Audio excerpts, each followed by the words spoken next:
सुफियान, मुझे इस लड़के की समझ नहीं आ रही।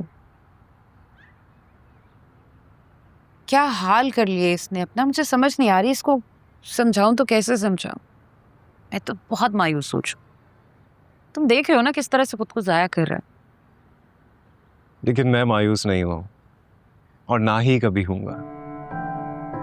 अपने भाई को सुधारने के लिए आखिरी हद तक जो भी कोशिश कर सकता हूं करूंगा और उसके साथ खड़ा रहूंगा। मैं जो एक अरसे से उसके साथ खड़ी हूँ, उसकी खातिर हामिद की बार बार डांटे सुनी, उसकी खातिर कुर्बानियां दी, मेरे कहने पे नहीं सुधरा। तुम कैसे सुधारोगे? मॉम, अगर आप अरसलान के हिस्से की डांटें उसको खुद सुनने देती ना तो आज उसका ये हाल ना होता।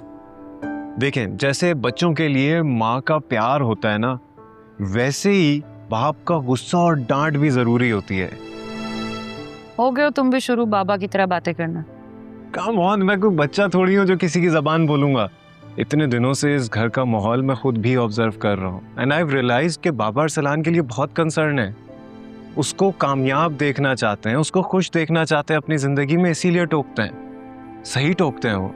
लेकिन आपका इस तरह अरसलान को सपोर्ट करना, बाबा से उसकी बातों को छुपाना, इन चीज़ों की वजह से बाबा और अरसलान के दरमियान ऐसी दूरियां आ गई हैं कि अरसलान बाबा को खुद का दुश्मन समझने लगा है। सुफियान, अरसलान पहले ऐसा बिल्कुल नहीं था।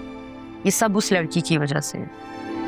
जब से वो लड़की इसकी जिंदगी में आई है, ये हमसे दूर हो गया है। मॉम, अगर बाकी उस लड़की का अरसलान पे इतना इन्फ्लुएंस है तो आप उसको अपना लें। शायद उस लड़की की वजह से अरसलान की जिंदगी में कोई बेहतरी आ जाए। पागल तो नहीं हो गए हो? क्यों मॉम, क्यों नहीं हो सकता ऐसा?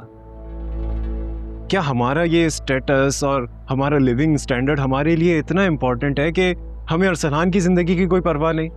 हम कैसे जाया होने दे सकते हैं अरसलान की जिंदगी को? अगर वो लड़की कोई बेहतरी लेकर आ सकती है उसकी जिंदगी में तो व्हाई नॉट?